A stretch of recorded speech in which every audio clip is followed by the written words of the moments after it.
भारत के चुनाव आयोग में 2927 राजनीतिक पार्टियां हैं जो रजिस्टर्ड हैं।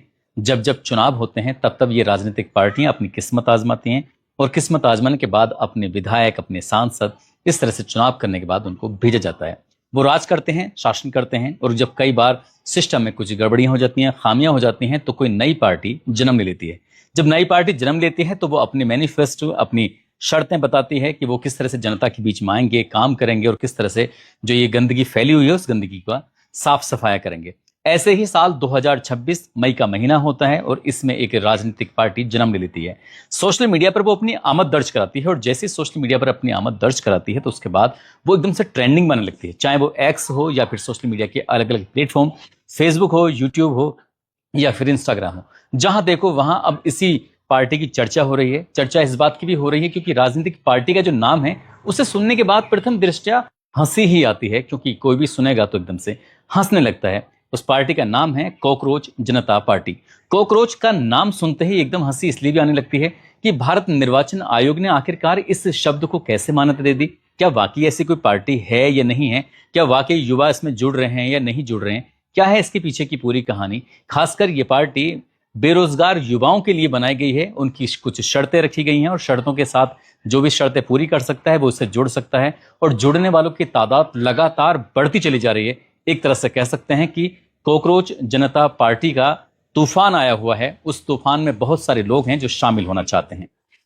आदाब, नमस्कार, सत श्री अकाल। मैं उस्मान सैफी। अधिवक्ता संजय दुबे ने कोर्ट में एक याचिका दायर की थी और उस याचिका की सुनवाई हो रही थी 15 मई 2026 को। Chief justice of India Suryakant और जस्टिस जॉय माल्या बागची इसकी सुनवाई कर रहे थे और सुनवाई के दौरान ही उन्होंने इस याचिका को खारिज कर दिया। खारिज करने के साथ साथ जो सीजीआई होते हैं सूर्यकांत एक टिप्पणी करते हैं, और टिप्पणी कुछ इस तरह की होती है कि वो कहते हैं कि पहली बात तो ये कि जिस वकील ने इस याचिका दायर की थी उन्होंने सोशल मीडिया जैसे फेसबुक है या अन्य किसी प्लेटफॉर्म पर कुछ टिप्पणी कर दी थी, तो उस टिप्पणी को लेकर भी उन्होंने नाराजगी जाहिर की, और नाराजगी जाहिर करते हुए फिर उन्होंने कुछ और टिप्पणी की। वो कहते हैं कि कुछ बेरोजगार जो युवा हैं वो एकदम कॉकरोच और परजीवी की तरह होते हैं। परजीवी यानी कि जो अपने ऊपर निर्भर नहीं होता बल्कि वो भोजन करने के लिए किसी दूसरे पर निर्भर होता है, उसी का ही वो खाना खा लेता है।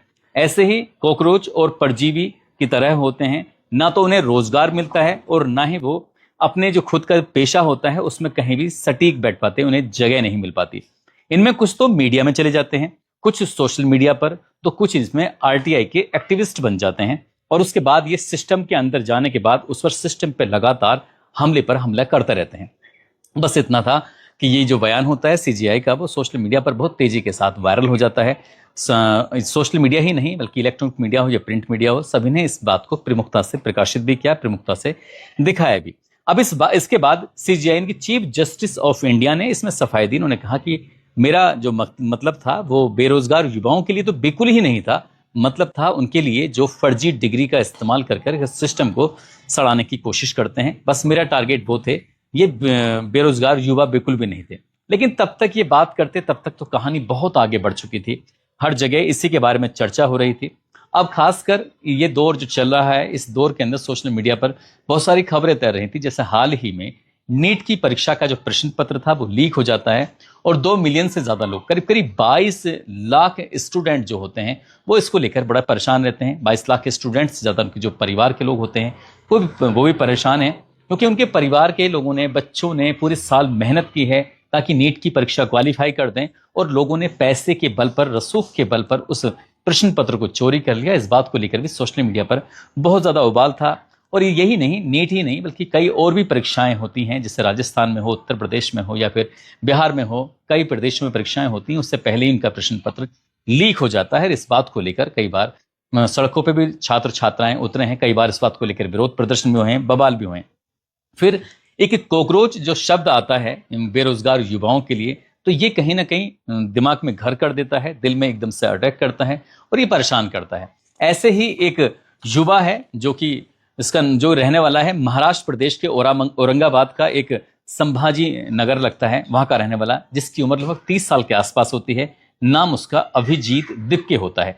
अभिजीत दिप्के के दिमाग में सिर्फ कॉकरोच ही चल रहा था कि ये युवाओं को, खासकर बेरोजगार युवाओं को कॉकरोच क्यों कहा। एक तरफ नीट की परीक्षा लीक हो जाती है, उसके बारे में शिक्षा मंत्री को अपना स्वतः ही पद से इस्तीफा दे देना चाहिए, सरकार को इस पर तक कुछ बोलना चाहिए, लेकिन कोई बोलने को तैयार नहीं है। ऊपर से युवाओं को बोला जा रहा है कोकरेच।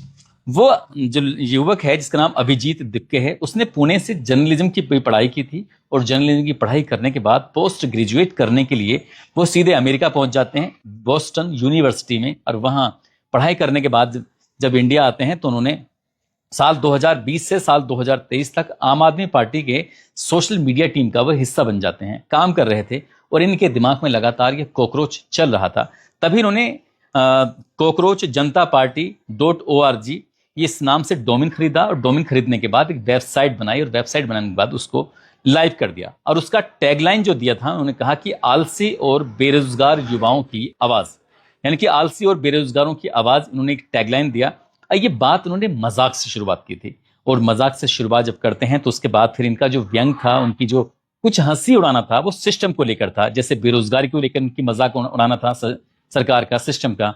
उनका पेपर लीक को लेकर सवाल उठाना था, मजाक बनाना था, व्यंग करना था। ऐसे ही सिस्टम के ऊपर ये सवाल जब उठा रहे हैं, इन्होंने ये वेबसाइट बना दी कॉकरोच जनता पार्टी .org। इसके बाद ये इसे अपलोड कर देते हैं और एक मंच खोल देते हैं मजाक ही मजाक में कि आप कोई भी इस पार्टी से जुड़ना चाहता है तो ये फार्म है, इसको फार्म को भर दीजिए, उसके कुछ नियम हैं, कुछ शर्तें हैं।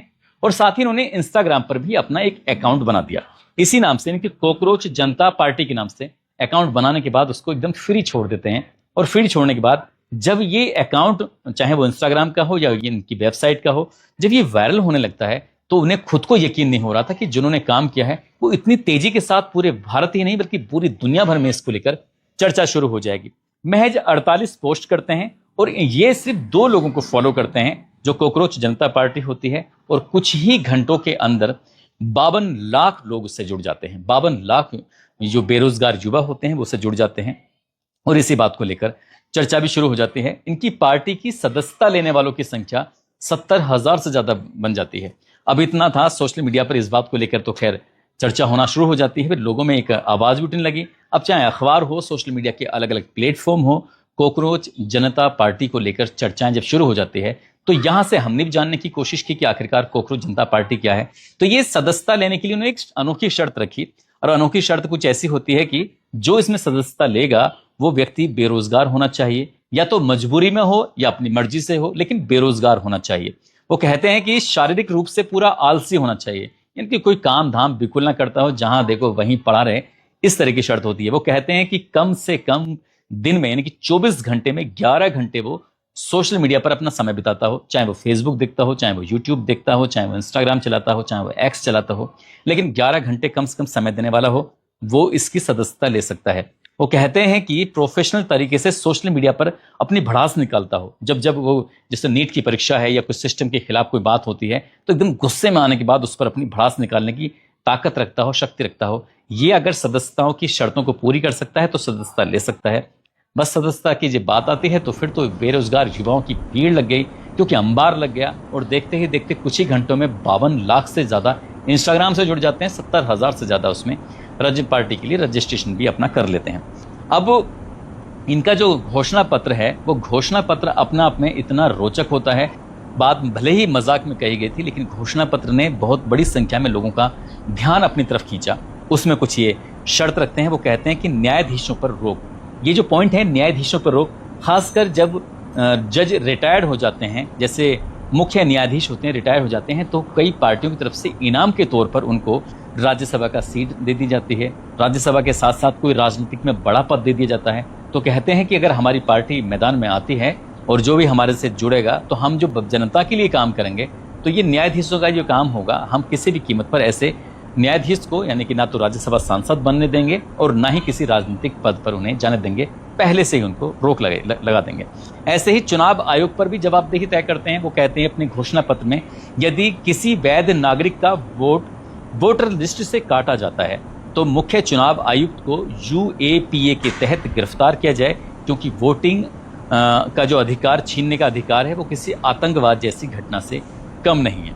इसके बाद वो कहते हैं कि महिलाओं को आरक्षण संसद की ताकत बढ़ाने के लिए 33% नहीं, बल्कि महिलाओं को तो 50% आरक्षण देना चाहिए। ये पार्टी जो है वो 50% आरक्षण की बात करती है। और वो कहती है कि कैबिनेट के आधे से जो आधे पद हैं उसमें महिलाओं के लिए आरक्षित कर देने चाहिए। कैबिनेट में आधे मंत्री महिला होंगी, आधे पुरुष होंगे, इस तरह की शर्त रखी जाती हैं। और एक और शर्त है, यानी कि शर्तें अभी 2 और हैं, लेकिन एक शर्त है जो बहुत ही इंपॉर्टेंट है। वो कहते हैं कि मीडिया की स्वतंत्रता, बड़े बड़े उद्योगपति जैसे अंबानी हैं, जैसे अडानी हैं, इनके स्वामित्व वाले, इनकी जो जिन चैनलों के, जिन संस्थानों के ये मालिक हैं, मीडिया संस्थानों के, ऐसे संस्थानों के लाइसेंस को रद्द कर दें। और दूसरा, स्वतंत्र पत्रकारिता, उसको ये बढ़ावा देना चाहते हैं, ऐसे इन्होंने अपने घोषणा पत्र में जारी किया। और एक आखिरी और इम्पोर्टेंट, वो कहते हैं कि दल बदलू नेताओं पर पूरी तरह से पाबंदी, बैन लगा देना चाहिए। ये कहते हैं कि चाहे तो वो सांसद हो, चाहे वो विधायक हो, ये अगर कोई भी अपनी पार्टी को छोड़कर दूसरी पार्टी में जाता है तो अगले 20 साल तक के लिए चुनाव लड़ने और कोई भी राजनीतिक या सामाजिक या सार्वजनिक जिम्मेदारी संभालने पर पूरी तरह से उस पर पाबंदी लग जाए।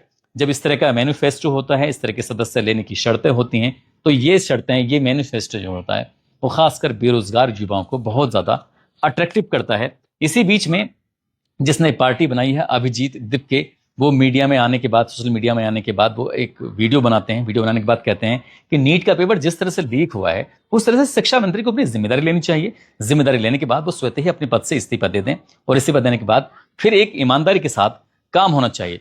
उन्होंने जो ये लगातार पोस्ट जो कर रहे हैं कॉकरोच जनता पार्टी की, अब न केवल ये अभिजीत दिपके कर रहे हैं, बल्कि भारत के अलग अलग हिस्से, चाहे वो दिल्ली हो, चाहे वो उत्तर प्रदेश हो, बिहार हो, राजस्थान हो, कर्नाटक हो, मध्य प्रदेश हो, अलग अलग जगहों के युवाओं ने भी इस तरह के अपनी अपनी पार्टियों के नाम उसमें इंस्टाग्राम पर बनाए।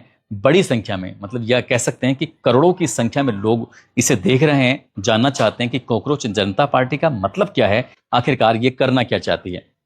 बड़ी सोचने वाली बात यह है, इलेक्शन कमीशन ऑफ इंडिया यानी कि भारत निर्वाचन ने जो रजिस्टर्ड राजनीतिक पार्टियां हैं, जैसे बीजेपी है, कांग्रेस है, और बसपा है, सपा है, इस तरह की राजनीतिक पार्टियां जो रजिस्टर्ड हैं, लेकिन हमने जब ये जानने की कोशिश की कि कॉकरोच जनता पार्टी क्या वाकई ECI, election commission of India से रजिस्टर्ड है या फिर यूं ही ऐसी, तो इसके बारे में ये पता लगता है कि ये कोई राजनीतिक पार्टी रजिस्टर्ड नहीं है, बल्कि व्यंग्यात्मक एक तरह का आंदोलन है। और इस आंदोलन को शुरू करने के लिए, सिस्टम पर सवाल उठाने के लिए इस तरह का ये बनाया गया था। यदि कोई व्यक्ति, क्योंकि इसने जिस तरह से युवाओं को या बड़े बड़े नेताओं को इसमें एकदम अट्रैक्ट किया है, तो इससे बहुत बड़ी संख्या में कुछ ऐसे भी नेता हैं जो इस पार्टी से जुड़ना भी चाहते हैं, यानी कि इससे जुड़ना चाहते हैं। यदि भविष्य में किसी ने निर्वाचन आयोग के यहाँ पर आवेदन दिया कि हम कॉकरोच जनता पार्टी के नाम से एक पार्टी बनाना चाहते हैं, आवेदन करना चाहते हैं, तो मुझे उम्मीद है, मैं ऐसा जानकार भी बताते हैं कि कॉकरोच शब्द से आपत्ति हो सकती है, क्योंकि कॉकरोच शब्द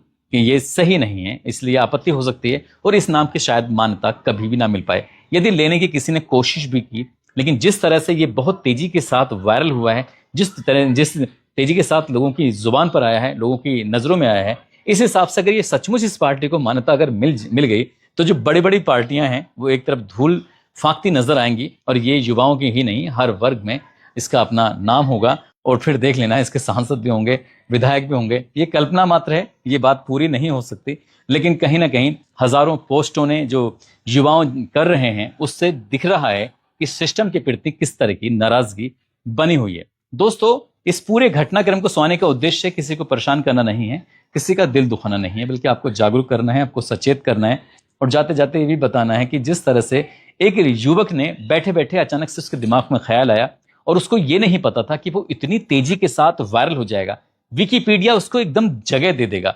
वो ये भी कहता है मीडिया में आने के बाद कि सिस्टम, सरकार इतना डरती है कि उसके पेज को खत्म करने के लिए, उसके वेबसाइट को खत्म करने के लिए 100 से ज्यादा बार उस पासवर्ड को रिसेट करने की कोशिश की गई है, नया बनाने की कोशिश की है, उसके चैनल को हैक करने की कोशिश की है, इंस्टाग्राम को बंद करने की कोशिश की है। वो कहता है कि सरकार इतना डरती क्यों है? अगर कोई युवा सिर्फ मजाक में इस तरह की बातें कर रहे हैं, उसकी पहल के बाद बड़ी संख्या में लड़कियां वो सड़कों पर उतर रहे हैं, जहां भी गंदगी देख रहे हैं वहां जाकर साफ सफाई करना शुरू कर रहे हैं, अपना जो वेशभूषा है वो एकदम कॉकरोच की तरह बनाकर घूम रहे हैं। तो इस तरह, इसलिए ये बहुत चर्चाओं का विषय बन गया था, इसलिए इस पर कहानी बनाई। जाते जाते कासगंज की रहने वाली हैं गौरी यादव, सत्यम हैं, गोविंद कुमार हैं। आज इनका जन्मदिन है, इनको जन्मदिन की ढेरों सारी शुभकामनाएं, बहुत बहुत मुबारकबाद। और मनोज, उनकी पत्नी है आरती, जो कि कानपुर के रहने वाले हैं। आज इनकी शादी की सालगिरह है। इनको शादी की सालगिरह की बहुत बहुत शुभकामनाएं, बहुत बहुत मुबारकबाद। कुछ लोगों ने नाम लेने की अपील की है, जिसमें कार्तिक कुमार, पवन लोधी, श्याम सुंदर यादव, आलोक Yadav, Roopchand Tomar, doctor AK Agnihotri, Ajay Kumar, Kishan Lal, Nadeem Ahmad, Amresh Kumar, lucky Thakur, Shamshad Hussain, Sajid Khan, Kaptan Singh, Mohammad मजहर, राम प्रकाश सिंह, मनोज सरदार, मुकेश कुमार। आप सब लोग अपना ख्याल रखें, सुरक्षित रहें। जय हिंद, जय भारत।